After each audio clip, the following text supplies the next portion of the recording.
Kia ora koutou katoa, everyone. I am aware that we have come down slightly early, so I'll just hold for just a moment until everyone's ready to go, and then give you a few introductory comments before handing over to Dr. Bloomfield.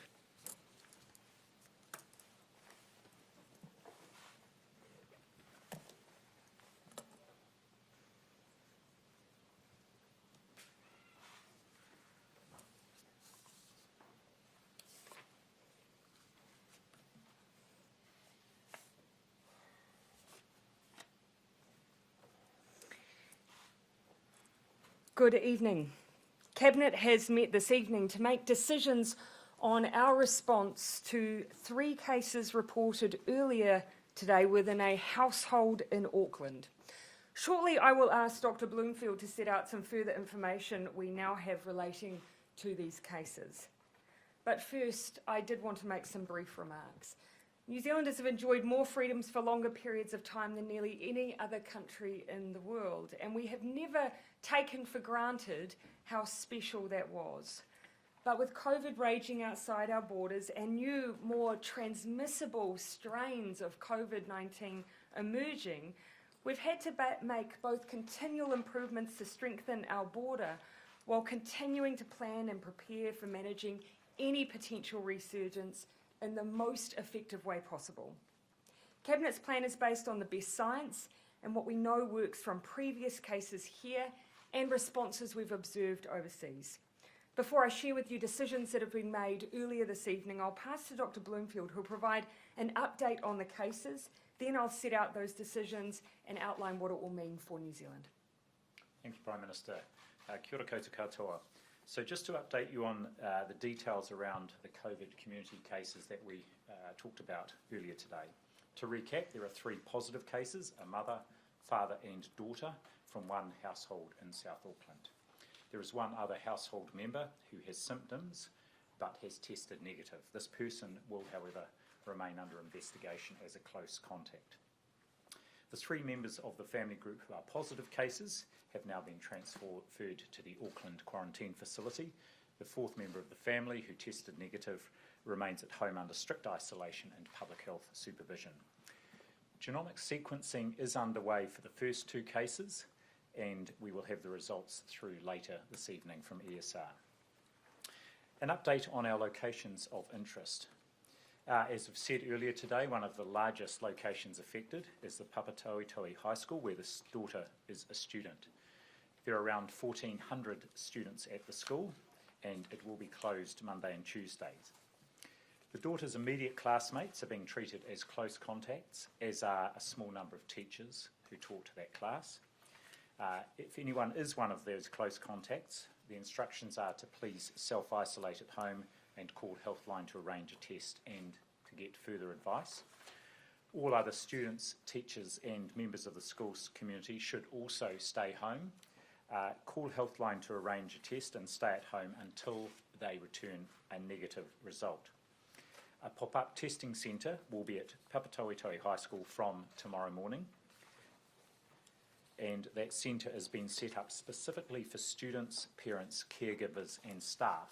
It is important we are able to prioritise testing for these groups, so please ask other members of the public to not attend the testing at that high school, but to use one of the other testing facilities in the community. Again, just to reiterate, I understand that people will be concerned. However, I do want to assure people in South Auckland that we are taking this approach out of an abundance of caution. Just an update on LGS Sky Chefs, which is the workplace of the mother. As we said earlier today, the mother in this group works there and she is involved in handling laundry from international flights. I can confirm that she's not involved in handling of food at that employer. As we continue to explore all possible sources of transmission for these cases, we will take a particularly close interest in this workplace because of its obvious connections to the border. However, it is too soon to rule in or out any particular source of transmission through that workplace. The father is the most recent one to test positive. He is self-employed in the building industry, is currently asymptomatic, but has now tested positive.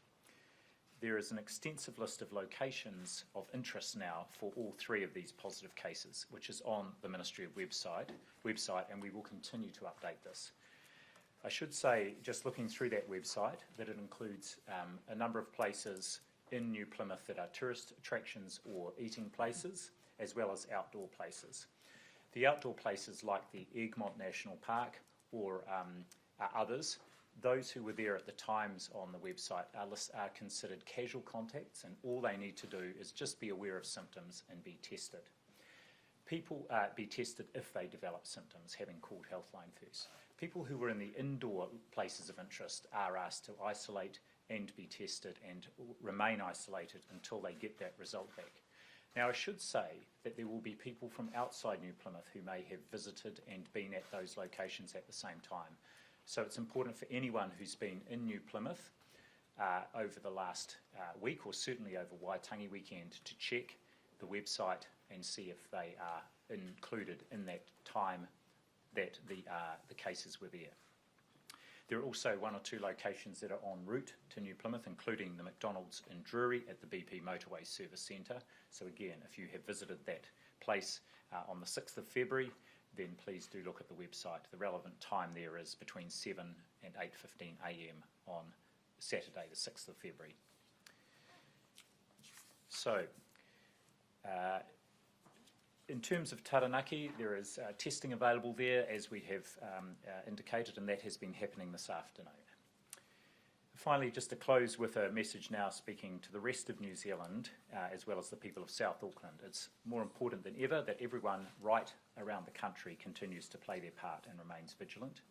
If you wonder what this means for you, what you might do, whether it will make a difference, yes, indeed it does. So, please, if you feel unwell, call Healthline and arrange to get a test. Keep up the hard work with hand hygiene, cough and sneeze etiquette that we continue to reinforce. And please, keep up with using the NZ COVID Tracer app. Turn on Bluetooth and scan wherever you go. There's been a huge amount of work around these cases already over the last 24 hours, and there will be people in the public health response and elsewhere working into the night. We are going hard and early around these cases with our public health response, as we have previously, but the health system cannot do it alone. As always, it's the together that will make a difference. Thank you, Prime Minister. Thank you, Dr. Bloomfield. As you will have heard from Dr. Bloomfield, these new cases pose questions our public health staff are working around the clock to answer. We don't yet have a complete picture of the potential source of the infection and spread, if any, beyond one household, and we are waiting for the genome sequencing and serology, both of which will provide important pieces of this puzzle. Regardless, Cabinet has chosen to respond with a cautious approach that has served us so well previously, and with the working assumption, just in case, it could be one of the more transmissible strains of COVID that we need to act with a high degree of caution around. The most important lessons we've learned from the times that we have stamped out flare-ups successfully before, and from cases we've seen overseas where outbreaks have gotten away, is the need to go hard and early, avoid the risk of a wider outbreak and therefore the risk of having longer periods of restrictions. In line with this precautionary approach that has served us so well as a country to date, Cabinet have made the following decisions. As of 11:59 p.m. tonight, Sunday, February 14, Auckland will move to level 3 for a period of 3 days until midnight on Wednesday. The rest of New Zealand will move to level 2 for the same period of time. This will be reviewed on a 24-hour basis, and we will provide daily updates, the first of which will be tomorrow afternoon. And I can assure you that those 24-hour review periods are for us to indeed consider if there's any information that leads us to believe we can safely move down levels as well. 3 days, though, should give us enough time to gather further information, undertake large-scale testing, and establish if there has been wider community transmission. That is what we believe the cautious approach requires and is the right thing to do. Let me set out what that means for Aucklanders and the rest of New Zealand. A quick reminder of those alert levels, which we haven't experienced for some time. The levels remain as they were the last time we moved to level 3 in August for Auckland. That means the main thing we are asking people in Auckland to do is to stay home to avoid any risk of spread. That means staying in your bubble other than for essential personal movement. People should work from home unless that is not possible. If you go outside your home, please maintain physical distancing of 2 metres outside, or if you're in a controlled environment where you know others present, 1 metre. We're asking children to stay home from school, but you will remember that in level 3, schools at years 1 to 10 and early childhood education centres can open for children whose parents need to be at work. You'll remember that supermarkets, pharmacies, primary produce retailers and petrol stations, they will all remain open throughout. So once again, no need after this announcement to rush out to get any essential items. All of those providers, supermarkets, pharmacies, they will all be open and continue to be open. So no need for a rush. But we are again asking all other businesses that usually interact face-to-face with customers to move to those non-contact methods, you remember. That means click and collect or ordering online.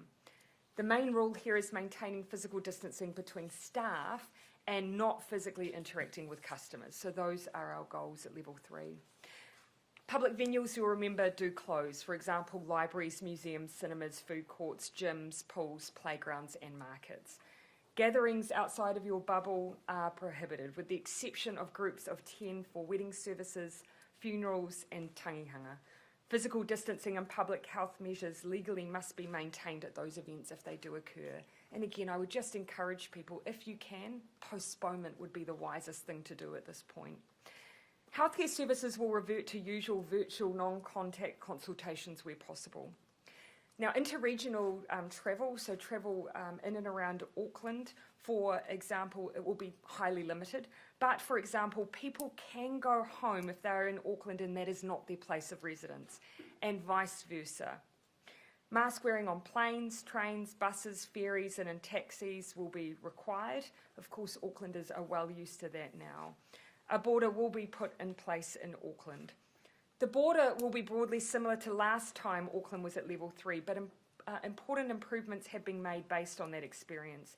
Those who need to travel through the border can go to the MB website. You'll remember we had an exemption regime, but if you can avoid that travel, please do so.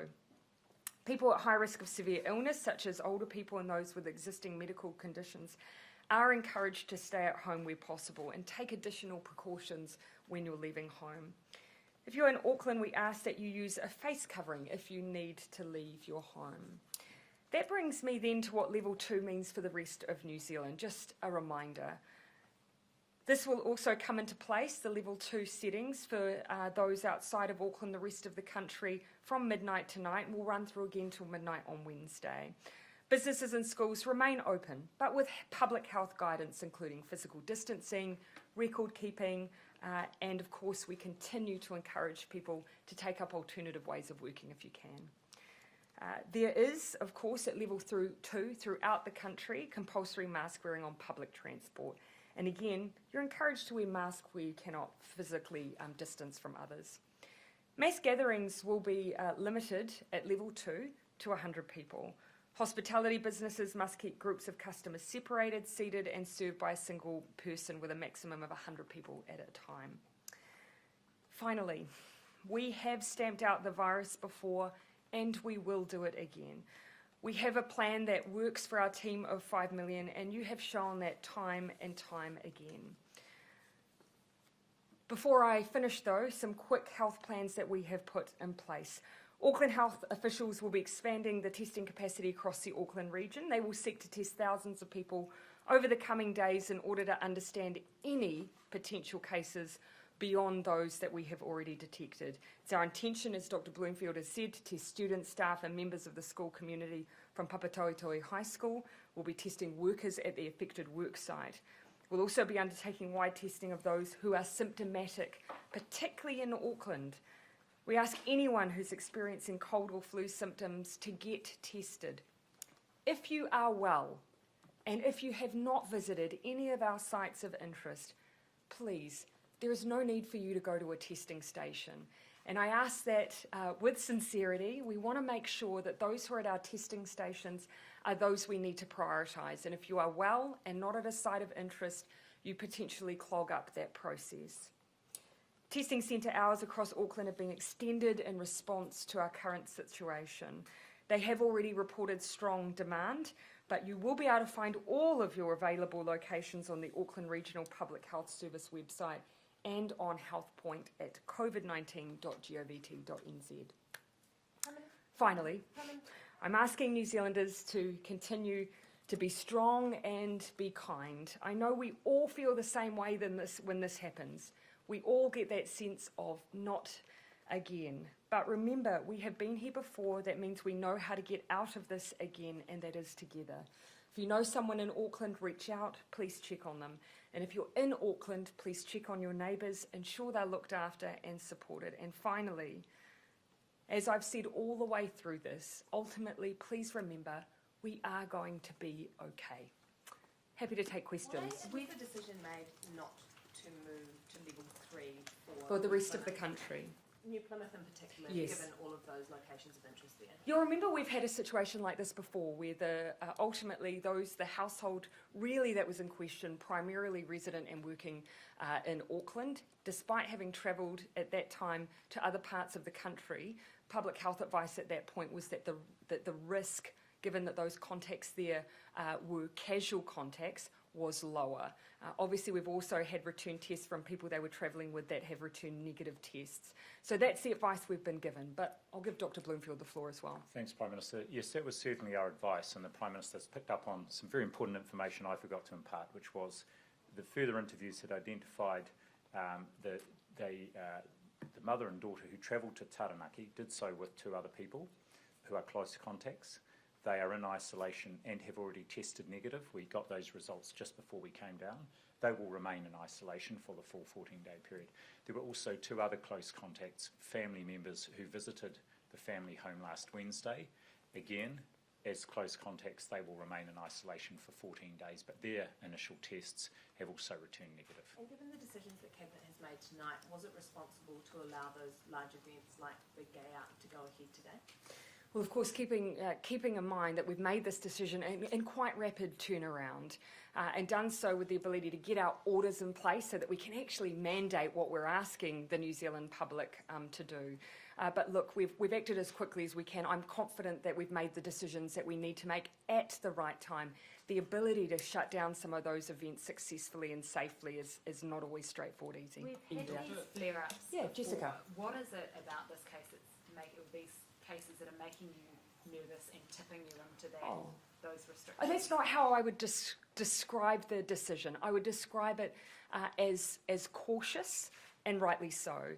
And the reason for that is some of the more recent cases we've had very clear links to, for instance, MIQ facilities, our isolation facilities, and a very clear sense that there's likely to have been human-to-human transmission. That's the most likely way that people become infected with COVID-19, is people to people.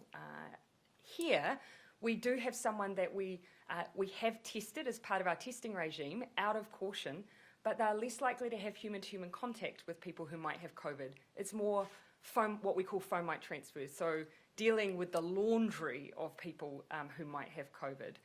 So that in itself suggests to us, let's be cautious. It may be a variant. That may mean it's more infectious. So those are some of the reasons. And also because we have not quite yet isolated, put a ring around this particular set of cases. If I can just add to that, I think the 2 things that were critical in my advice were, as the PM has said, that it's not entirely clear where this person's infection came from right at the start. And whilst the most likely explanation it is through the mother's workplace, because of the onset of symptoms with the mother and the daughter being about the same time, we want to rule out that it wasn't the daughter who was infected first, potentially in the community. And that's why, and likewise, with these more transmissible variants becoming more common now in all the travellers we're seeing from overseas, from wherever they are coming, it's absolutely appropriate, and you can see Australia doing this, is taking a very precautionary approach to these sorts of infections. You'll see that we weigh them all up based on exactly what we have in front of us. So recently, cases where we had a clear picture. This one, a few more questions. Our viewers, you'll have less regret if you move early and hard than you will if you leave it and it gets out of control. Is this an example, though, of how vulnerable our border workers are at the front line without having the vaccines, and we're still 6 days away from even starting that process? I think it's an example of how tricky COVID-19 has always been. It has always been a tricky virus. You know, some might argue that over time, because of the way a virus behaves, that gets worse, not better. And so, yes, of course, we want to protect those who work at the front line. And this is an example of why we need to, but it won't change the level of caution that we need even once they're vaccinated. Dr. Bloomfield, what kind of... Joe, and then I'll come to you, Jason. Just further on that, Dr. Bloomfield, are you sort of constantly surprised, I guess, by how this virus is evolving like this? You look at the Northland case, the husband didn't get infected despite being in the car. You've now got people who have travelled to New Plymouth. They don't seem to be infected. Does this make it really difficult for you when there's no sort of clear patterns there? Well, what it emphasises is the need to be very cautious with this virus, because you can't predict exactly who will infect someone else. And we have seen these interesting situations lately. At the same time, as we've seen these infections in MIQ facilities, as have a number of places in Australia, that didn't seem to happen in the first 10 months of our running of managed isolation, that may be something to do with the new variants.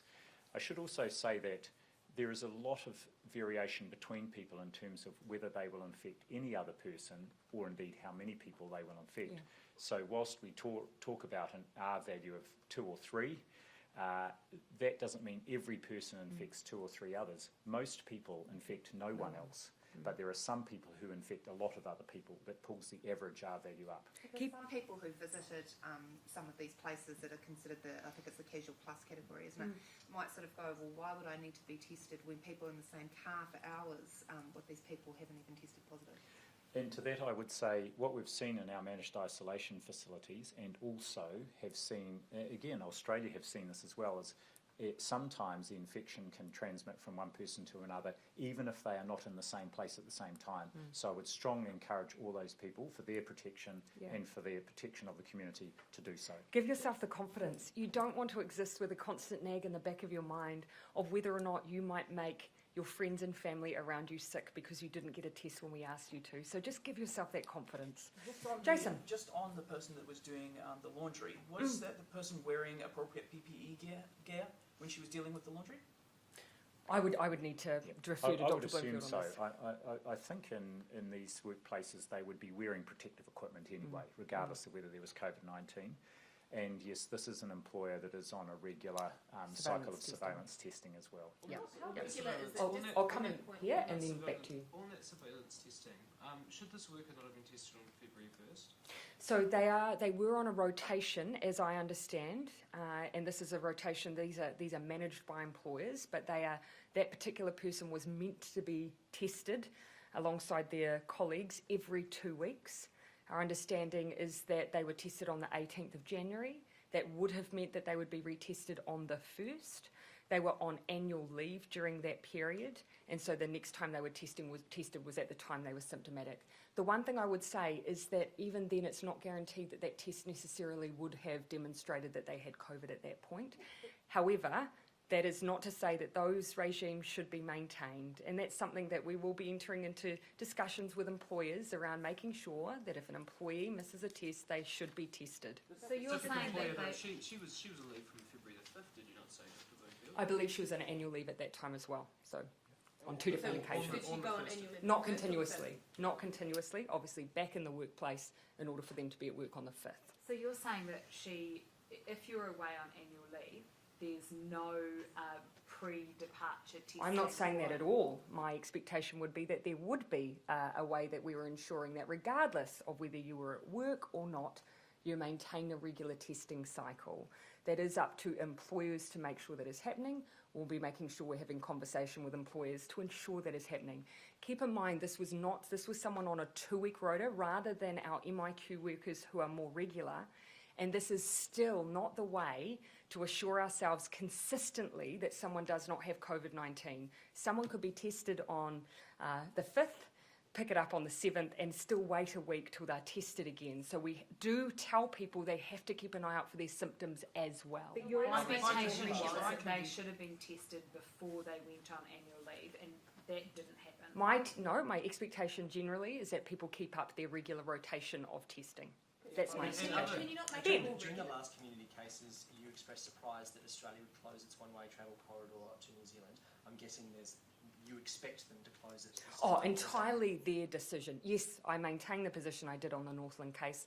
Obviously here, we've moved our restrictions and I'm sure they'll base their own judgments on the information we've shared with them. And we have been sharing information with them across the course of the day.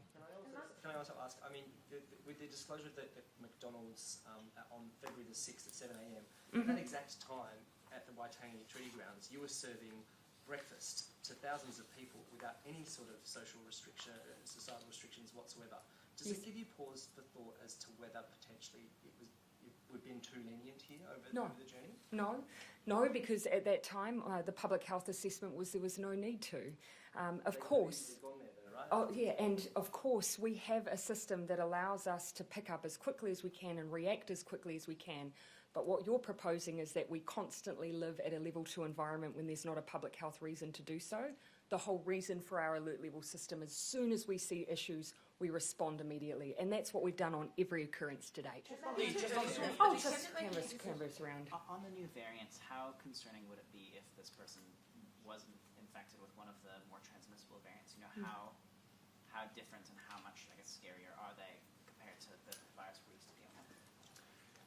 Well, we're working under the assumption that it is one of the new variants. And the reason for that is we've just seen an increasing proportion of the whole genome sequencing on our cases in managed isolation, regardless of where they've come from.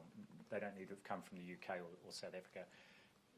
Regardless of where people have come from, these are the common variants now around the world, and we do know they are more transmissible, possibly because of a higher viral load. So that has informed my advice and the response at this point in time. And it's not. I think it's no scarier in the sense that we have acted accordingly.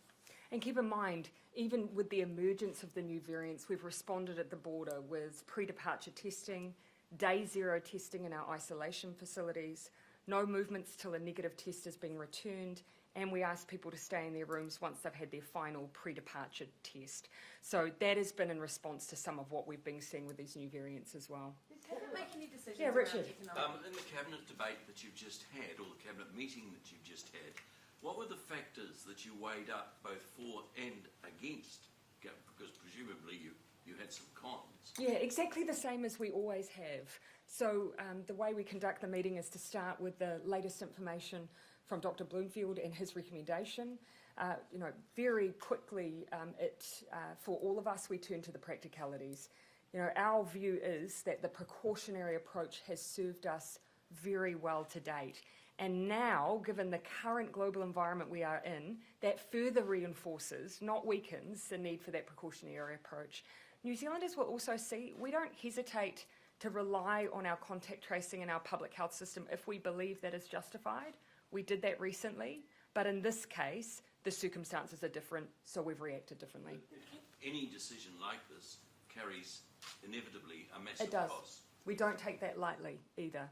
And we actually, over the course of the day, we weigh up all of those things when we're having those discussions.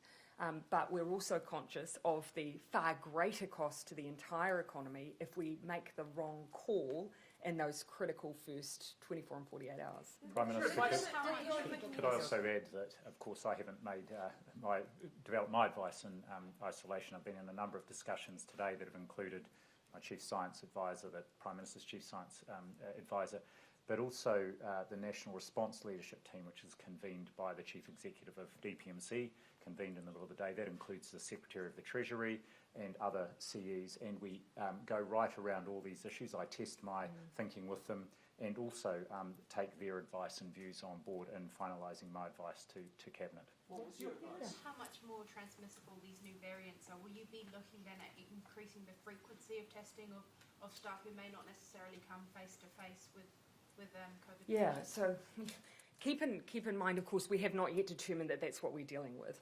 But we've made assumptions based on that. We learn from everything. So, yet to determine whether or not that's the source. But the reason that person would have been on a 2-weekly testing regime, Dr. Bloomfield, would have been because the advice would have been that they were low risk. They're dealing with only surface. And, of course, the evidence still suggests that there's far less likely than human to human. Correct. But again, we learn every time, so if there is anything to suggest that that is the source, then of course we always review our settings, always. What's your advice to MPs and ministers scattered around the rest of the country? Yeah. Are they supposed to come back to Wellington, Yep. or what's the deal? So same as before, and unfortunately we have been here before. So for level 2, people who are outside of Auckland, they are of course able to travel to Wellington. For those who are in Auckland, it actually ultimately comes up to the discretion of the leaders of those parties, because parliamentarians have on previous occasions still travelled to Wellington under those circumstances. I can share with you as Labour leader, I've advised my Auckland-based members to stay where they are. Will Cabinet have any discussions about economic support for businesses that will have to close in Auckland? You'll remember that after a period of 72 hours, that's when we look to put in place economic supports again. So, look, that'll be something that we will be talking to directly as we move through and we get a sense of whether or not we will be staying or lifting out of those restrictions. Will the lockdown slow the vaccine program? I see no reason why it would. Every movement around the vaccine program we see as essential. Dr. Bloomfield? Yes, so the team continues the planning apace, and I've got the team that's working on the vaccine, including the Deputy Chief Executive that's responsible for both the response and the vaccine. We split our work today, so I've focused on the response and she's focused on continuing the work on the vaccine. Will it produce like any late changes in prioritisations of who should get the vaccine? Well, at this point, the scenario that we are planning for is one of no or low community transmission. So at this point, we'd continue, and I guess this reinforces the importance of us vaccinating our border workforce as soon as And we can. reinforcing why all those who are on surveillance testing are amongst those who would be first. What Yeah. does this mean Thomas, about- and then I'll come to Jason. No economic support for any businesses for the next 72 hours, but a lot of hope that it may lift. If it's further. longer than 72 hours, of course, we move at that point. And that's what we established at the last occasion that we moved into level 3. Are you And would it hopeful? be Are you similar? hopeful that the disability period will be shorter than I 72 hours? am always hopeful that we can do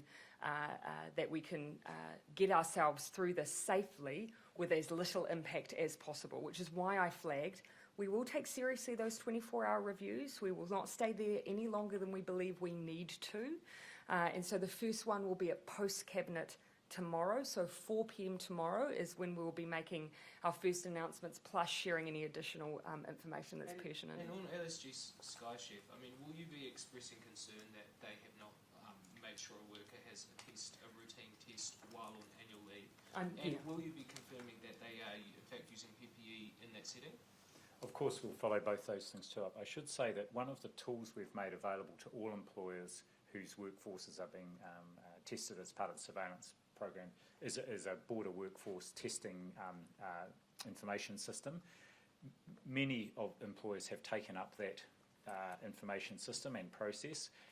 Some haven't, and this is one. So we will be talking to them and I guess other employers. It's to assist them in their responsibilities to look after the health and safety of their employees. So we will just see if perhaps the use of that information system may assist them with making sure that they are reliably testing all their employees. One thing again, I will just reiterate that it's not actually clear that even had they had that test on the 1st of February that it would necessarily have picked up this case, which is why it is so important that as this person did, as soon as they experienced symptoms, they were tested. It could have provided you with some extra reassurance though in making today's decision though, correct?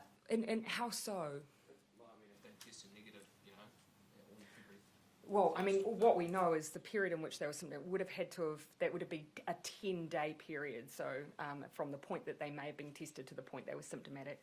So a little bit less likely. But again, as I say, very important that anyone that has symptoms even if they're in a regular testing regime, we still ask them to be tested outside of that regime. What does today's decision mean for the Prada Cup racing on Wednesday? A very good question. We've been having this discussion. They have made the decision already to postpone Wednesday's racing. They, of course, already had Thursday as a postponement day. They haven't confirmed when the next race will be. I imagine they'll be doing exactly what the rest of New Zealand is doing and keeping an eye out on the new information that comes to hand. Audrey? Yeah, if you're reviewing it tomorrow, I mean, is there any chance that it could actually be lifted tomorrow night, or the earliest it could be lifted would be Tuesday night? A couple of the things that we'll be looking for, just to give you a sense of the things that we'll want to work our way through. Really getting through the testing at the high school. So I really ask people again, students, staff members, community members there who have that contact at the school, to make sure they come to that site and get tested. Testing of those, those contacts, finishing off the close contacts around the household cases, the work site, and the information from the genome sequencing. So we should get a early-ish picture, but we may not have all of it in that first 24 hours. Realistically, the earliest it could probably be lifted would be Tuesday night, not tomorrow. We'd have to build a picture very, very quickly for it to be by 4 p.m. tomorrow, realistically. And I think people can see that by what we need to get through. I'll come just over here again, and then I'll come back over to you, Jenna. If you identify further spread in New Plymouth, would that make a case for expanding a level 3 down to Taranaki, or would it be sort of nationwide alert level change? I imagine that the advice we get is always based on the individual circumstances. You'll remember in August we did have cases outside of Auckland, but we were pretty clear that they were very easily, that they were contained and identified how they came to be in contact. So we'll always assess what a case tells us before we make those decisions. Yes. Yeah, Joe and then Jenna. Have you had any indication of how good scanning has been in a lot of these places? It's probably a bit early to tell that, but presumably that would go a long way to ensuring people can get tested sooner rather than later. What I can say is that the cases, the ones who travelled down to Taranaki, weren't using the scanning function, the QR code scanning on their apps, but that they did have Bluetooth turned on for most of the time, so that will identify some people who notifications will be sent to. But now that we do know those locations, we can send a notification out to anyone who did scan into those locations with the QR code at those times, and so they should expect a notification. A good timely reminder too for everyone, please turn on the Bluetooth function and keep scanning. The Bluetooth function is not a substitute. It doesn't tell us precisely your venues, it just tells us those who were nearby. We still need those venue lists, so please keep scanning and turn on Bluetooth. Do you keep a check on that? I mean, have you had any indication, I guess, over the last week or so, I don't know how regularly you check, as to whether things have dropped off or whether people... We do. It is part of the reporting that we observe is what people are doing. We saw off the back of the Northland situation things lift again, but yes. New Zealanders can be a little complacent quickly, unfortunately. Yes, so the scanning lifted after Northland. It's dropped back slightly, but it's stayed at a higher level. I would hope that this is a point in time when right around the country people just keep it up. Keep doing it. Gina, then I'm going to finish with Audrey. Audrey. Oh, do you know whether police are going to set up those roadblocks like they did last time, which appeared to actually create incredible queues on the motorway, southern and northern motorways? So yes, they will. My understanding is that's most likely expected to be in place from the morning. In the first 24 hours, when those checks are undertaken, I understand it's very difficult to get documentation ready or evidence to demonstrate why you need to move, and so you won't need to have that within the first 24 hours to be able to move through. But after that, of course, we put back in place the usual checks that we ask of everyone moving through the border. And the one other thing, just really worth reminding, those who are affected know they were affected last time. They'll remember that we did add people to exemption lists. So it was the border at level 3, as it was when we finished level 3 last time, that will be back in place. So people will know if they managed to get those exemptions last time. Just quickly follow up on that. How quickly will you be able to get that info up on MB website so there's no confusion like there was last time? I'll need to perhaps get that information out separately to all of you, but I understand that the MB portal is still the place where people need to go. But as I say, not requiring people to have that documentation in the first 24 hours I think will be really important. MB have also changed up their systems to make it more efficient than what people experienced last time. The flights, just the Yep. Air New Zealand flights, I presume you've been working with Air New Zealand. Yes, we have. So people leaving Auckland should only be those who are returning to Yes. their homes in other parts of the country. As it was last time, we understand people need to relocate. They may be in Auckland, but not be intending, that's not their place of residence. So if you need to relocate, either into Auckland or out of Auckland, you can, but we ask everyone else, please don't move around. So people can plan. When is Cabinet meeting tomorrow, and when will you make further announcements tomorrow? So we're meeting at the usual time tomorrow, but post-cabinet will be at 4 p.m. tomorrow, and that's when we'll give you updates and any further information that we may have to hand around our current settings. But as you can see, a lot of work to get through and a late night tonight as we work through some of that evidence. All right, everyone, I'll come back to you